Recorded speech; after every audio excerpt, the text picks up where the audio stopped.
성도 여러분, 안녕하세요. 행복한 안식일입니다. 일주일간 잘 지내셨나요? 오늘도 함께 말씀을 연구하게 되어 마음이 기쁩니다. 오늘의 주제는 꺼져가는 등불을 끄지 아니함입니다. 우리의 희망의 등불을 끄지 않으시고 격려하시는 그리스도의 품성에 대해서 말씀을 나누겠습니다. 오늘 말씀은 바리새인 시몬의 초청으로 예수님과 제자들이 잔치에 참여하는 내용입니다. 앞선 이야기를 설명드리면 예수께서는 십자가를 지시기 위하여 하나님의 때에 예루살렘으로 향하십니다. 그리스도께서는 가는 길에서 어린아이들을 환영하셨고 부자 관원과 삭개오를 만나셨으며 베다니에서 나사로를 살리셨습니다. 잔치가 벌어지는 베다니는 예루살렘에서 불과 2.5km의 거리로 도보로 30분 거리에 위치한 고리였습니다. 예루살렘과 가까운 거리만큼 그리스도께서 지실 십자가도 가까웠습니다. 성경 말씀은 시몬을 나병 환자라 하는데 이것은 과거의 이야기입니다. 왜냐하면 나병 환자는 사람들이 사는 마을에 살 수 없기 때문입니다. 그는 과거 나병 환자였으나 그리스도에 의해 고침을 받았습니다. 그는 공공연하게 그리스도와 연합한 소수의 바리새인 중 하나였습니다. 그는 그리스도에게 감사를 표하기 위해 마지막으로 베다니에 방문하셨을 때 그분을 위하여 잔치를 베풉니다. 그런데 잔치 중 모든 사람의 시선을 집중케 하는 사건이 일어납니다. 한 여인이 매우 귀한 향유 한 옥합을 가지고 나와 식사하시는 예수님께 부은 것입니다.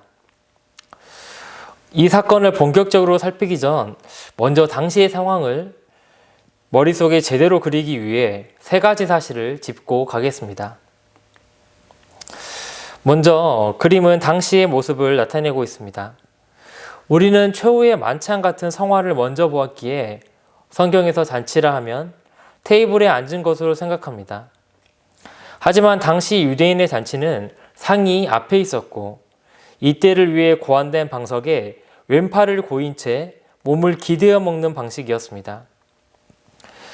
요한복음에서 제자 요한이 예수의 품에 의지하여 누웠다는 표현과 마가복음 14장 3절에 나나주를 찾아보시면 식사하다, 앉아서 잡수시다란 표현의 원래 뜻이 기대어 눕다, 즉 유대인이 음식 먹을 때 가지는 자세를 나타냄을 확인할 수 있습니다.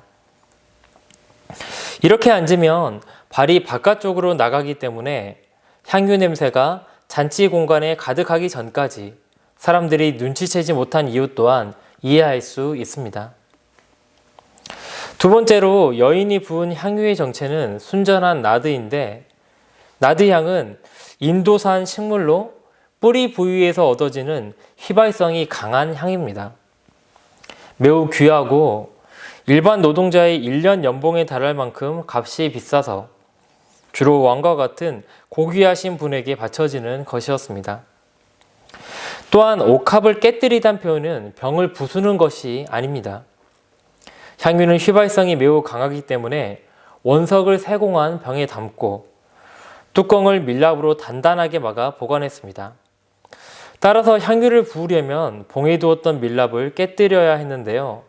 옥합을 깨뜨렸다는 표현은 이 밀랍을 깨뜨려 옥합을 개봉했다는 표현입니다. 마지막 문제는 향유를 부은 곳이 머리인가 발인가입니다. 사복음서는 이 사건을 모두 기록하였는데 마태와 마가는 머리에 부었다고 말씀하고 누가와 요한은 발에 부었다고 말씀합니다. 그렇다면 과연 향유를 부은 곳은 어디일까요? 이 문제는 모순되어 보이지만 이는 복음서의 저자들이 각자의 시선으로 한 사건을 바라본 것으로 두 가지 일을 모두 행했다 봐도 무방합니다. 그리고 시대의 소망은 마리아가 예수님의 머리와 발에 모두 기름을 부었다 기록합니다. 결국 기름 부음 자체의 의미가 중요한 것입니다. 기름 부음의 의미는 거룩하게 하는 고대 의식이기도 하지만 사람에게 부을 때는 제사장을 성별하고 선지자나 왕을 세우고 손님을 환대하거나 장례를 치르는 의미가 있습니다. 의미 하나하나를 보더라도 기름 부음의 행위는 매우 깊은 의미를 가지고 있음을 알 수 있습니다. 그리고 그리스도라는 호칭의 뜻도 기름 부음을 받은 자입니다. 시대의 소망은 마리아가 예수님의 머리와 발에 향유를 붓고 자신의 머리털로 그 발을 씻을 때 다른 사람들이 자신의 행동을 보는 것을 피하려고 노력하였으며 행동 또한 타인의 주목을 끌지 않도록 노력하였으나 향기가 방 안에 가득하였으므로 그녀의 행위는 마침내 모든 사람에게 알려졌다고 말씀합니다. 그런데 마리아의 행위를 알아챈 제자들의 첫 번째 반응은 놀랍게도 분개함입니다. 물론 마음의 탐심을 품은 가룟 유다가 먼저 제자들을 선동하였습니다. 유다는 마리아의 행위를 불쾌한 눈으로 바라보았으며 그리스도께서 이 일을 어떻게 말씀하실지 기다리는 대신에 가까이 있는 자들에게 예수께서 이러한 낭비를 묵인하신다고 비난하며 불평을 터뜨리기 시작하였습니다. 그는 교활하게도 암시를 통해서 자신의 의도를 감추고 사람들로 하여금 그리스도를 비난하게 만들었습니다. 제자들은 구주께서 기름 부음을 받는 행위에서 영적인 의미를 조금도 발견하지 못했습니다. 오직 향유의 물질적 가치에만 주목하였습니다. 제자들은 그리스도를 누구보다 가장 가까이서 따랐으나 영적인 눈은 너무나 어두웠습니다. 함께 생각해 보겠습니다. 왕들이나 받을 수 있는 값진 향유가 그들의 스승이신 예수님께 존경과 감사의 의미로 부어졌다면 제자들은 기뻐해야 하는 게 맞을까요? 아니면 왜 낭비하냐며 분노하는 게 옳은 행동일까요? 네, 자신의 스승이 왕처럼 존중받았음을 기뻐해야 함이 옳습니다. 그러나 제자들은 그리스도에게 바쳐지는 향유를 낭비라 생각하였습니다. 물론 가룟 유다를 제외한 나머지 제자들은 유다의 암시에 넘어갔을 뿐 자신들의 선생님을 존경하고 사랑했지만 그분의 가치를 올바로 판단하지 못했습니다. 죄인이라 불린 막달라 마리아만이 예수 그리스도의 가치를 올바로 판단했으며 자신에게 베풀어진 그리스도의 사랑과 감사를 다시 그리스도께 표현하였습니다. 마리아에게 예수님은 죄에 빠진 자신을 은혜로써 구원해 주신 구주셨습니다. 마리아는 지금까지 불행한 삶을 살았습니다. 그는 공공연하게 죄인 취급을 받았으나 사실 그녀가 죄에 빠진 것은 그녀 스스로의 의지가 아니라 악한 사람들의 음모와 불행한 영향 때문이었습니다. 그녀는 그리스도께서 가늠한 죄를 용서받은 뒤 다시 죄에 빠졌습니다. 7 귀신에 지배당하는 파멸의 길에 들어섰지만 구주께서는 다시 마리아를 절망과 파멸의 길에서 건지셨고 그녀의 죄를 용서하셨습니다. 그녀는 예수님의 은혜로 새로운 사람이 되었고 그 뒤로 예수님의 발치에 앉아 그분의 입술에서 나오는 생명의 말씀을 듣길 가장 기뻐하였습니다. 마리아가 기억했던 말씀은 그분께서 자신의 죽음이 다가오고 있다는 말씀이었습니다. 예수께서는 3번이나 제자들에게 자신의 죽음과 부활을 상세히 말씀하셨으나 제자들은 그 말씀을 받아들이기가 고통스러웠고 원하지 않는 미래였기에 모두 잊어버렸습니다. 하지만 그 말씀을 듣고 기억하고 깊이 숙고한 마리아는 성령의 이끄심에 따라 그분께 경의를 표하기 위하여 개인적으로 크게 희생하여 돌아가실 그분의 몸에 부을 값진 향유 1옥합을 샀습니다. 그리고 그 향유는 그분이 돌아가시기 전 그분 몸에 부어진 유일한 향유였고 그리스도께서는 마리아의 봉사를 기쁨으로 받으셨습니다. 제자들 또한 그들의 스승이신 예수를 사랑했습니다. 그들은 비록 무모하고 부족한 마음이었으나 구주와 함께 죽을 각오가 되어 있었습니다. 그러나 제자들은 결정적으로 구주께서 기억하라 하신 말씀을 기억하지 못하고 잊어버렸습니다. 제자들이 평소와 같은 마음으로 먹고 마신 그때는 예수님의 십자가가 불과 일주일 앞으로 다가온 때였습니다. 말씀을 기억했다면 그들은 다가올 사건에 대비하여 영적으로 준비되어 있었을 것입니다. 그러나 그들은 기억하라 하신 말씀을 잊어버렸기에 십자가가 가까웠음에도 평소처럼 행동했고, 심지어 자신들이 잘하는 줄 알았으나 정해진 때가 다가왔을 때 전혀 준비되어 있지 못함이 드러났습니다. 그들은 예수의 은혜가 아니었다면 멸망당할 뻔한 영적으로 매우 큰 위기를 겪었습니다. 이와 반대로 준비된 여인은 성령께서 주시는 영적 안목으로 그리스도께 기름을 부었으며, 그리스도께서는 여인이 성령의 강권하심으로 이 일을 하였음을 모두에게 알리셨습니다.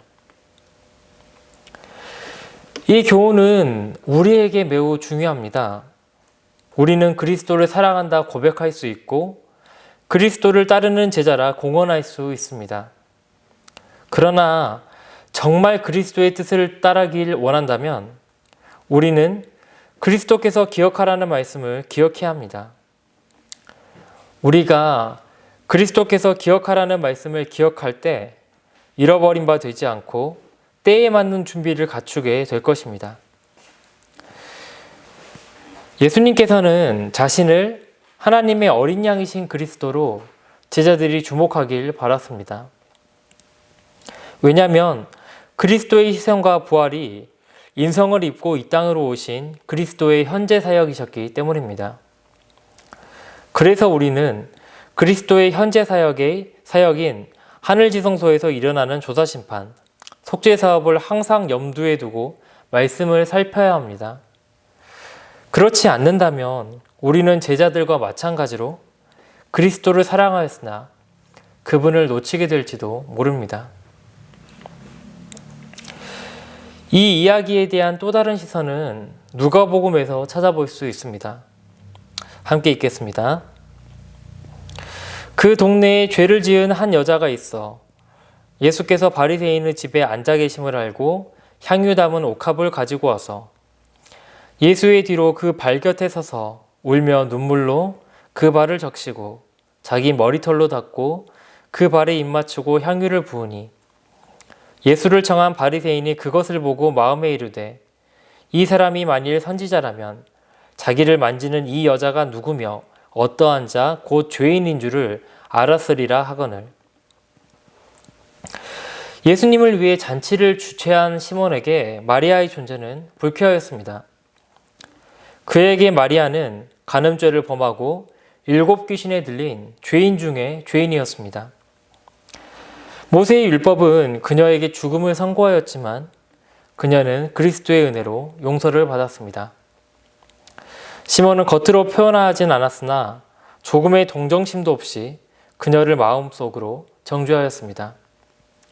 마리아를 가혹하게 정죄하는 시몬의 마음에는 스스로 의롭다 생각하는 죄악과 그를 구원하신 그리스도를 비난하는 또 다른 죄악이 숨어 있었습니다. 잔치를 베푸는 시몬의 모습은 그에게 주어진 당연한 선물이 아니었습니다. 과거 그는 자신의 죄로 무서운 문둥병에 걸렸으나 그리스도의 은혜로 치유받고 용서를 받았습니다. 그러나 그는 예수를 구주로 받아들이지 않았기에 그의 품성은 변화되지 않았고 예수의 은혜를 잊어버렸습니다.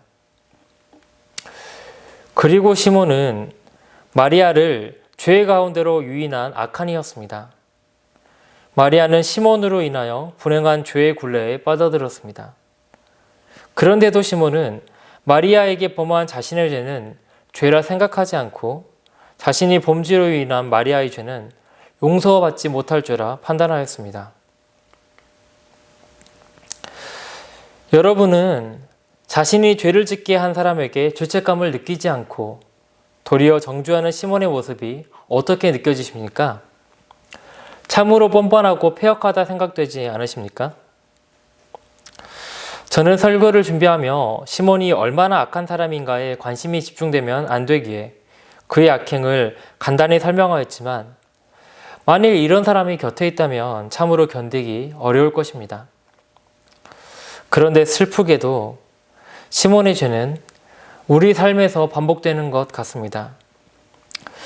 제가 선교사 훈련을 하면서 발견한 제 모습은 내가 저지른 잘못은 용서받을 수 있으며 상황적으로 용납할 수 있는 가벼운 것이라 판단하는데 동료들의 사소한 잘못은 선교사로서 도저히 할 수 없는 행동이라 정죄하는 저의 모습이었습니다.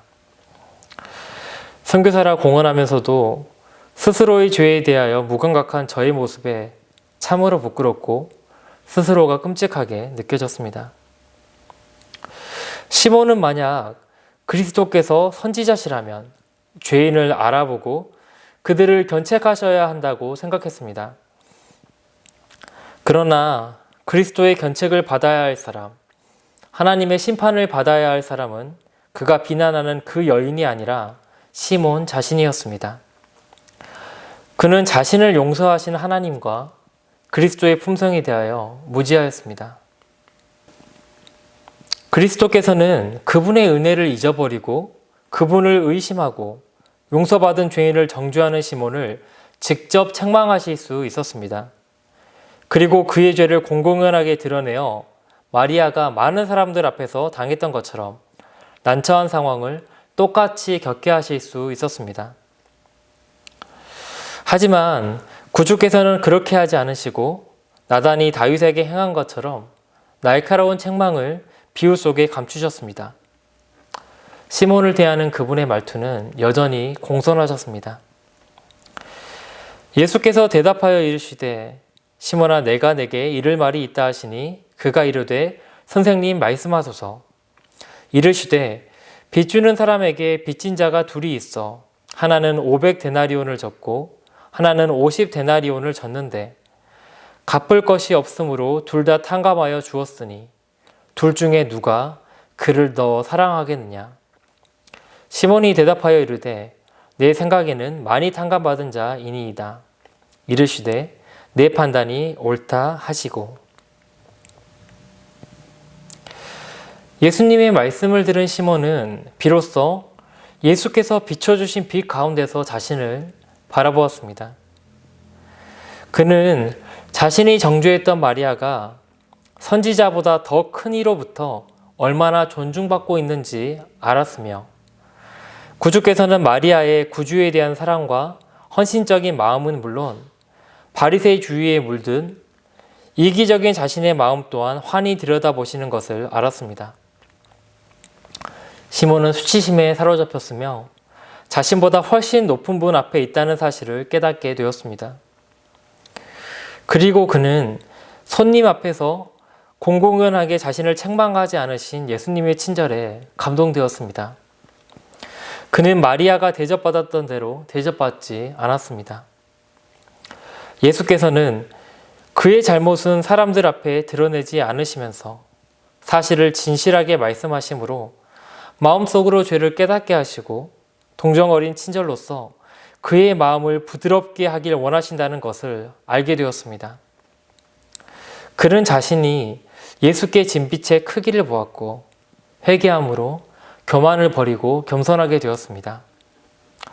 거만했던 바리새인은 겸손하고 자아를 희생하는 그리스도의 제자가 되었습니다. 마리아는 모든 사람들 앞에서 큰 죄인처럼 주목을 받았습니다. 그러나 그리스도께서는 그녀가 죄를 짓게 되었던 불행한 생애를 아셨습니다. 예수께서는 마리아의 영혼 속에 있는 모든 희망의 불꽃을 끌 수 있으셨으나 그렇게 않으시고 죄에서 건지셨습니다.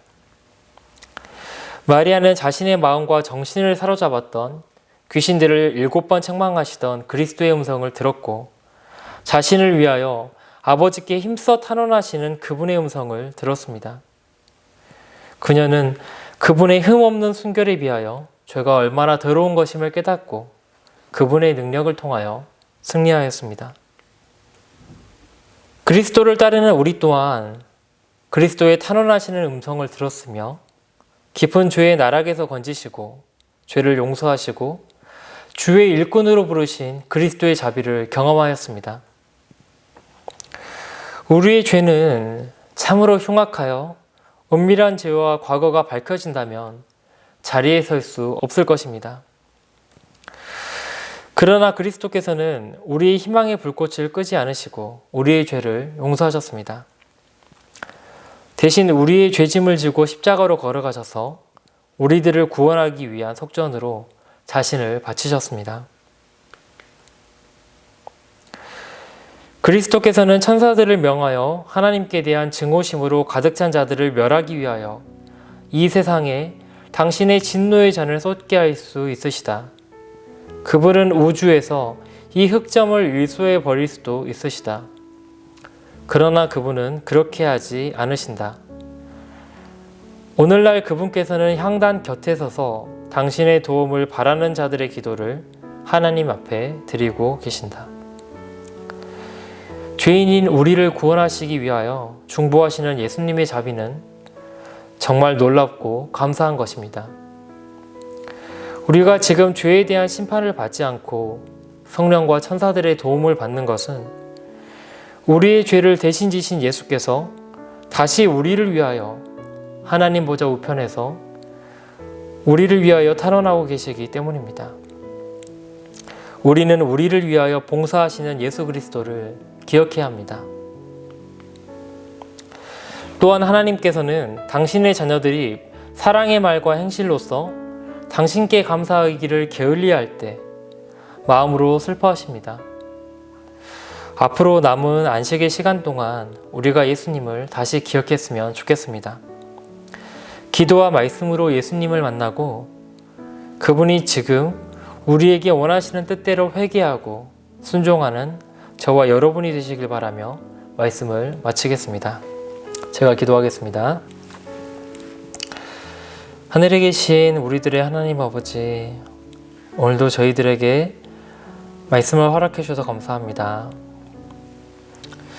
아버지, 혹시 저희가 용서하지 못한 죄가 있다면 그 죄를 용서할 수 있도록 도와주시고, 또한 저희가 남을 미워하는 마음이 있다면 그 마음을 그리스도 앞에 내려두고 용서받을 수 있도록 도와주시길 간구합니다.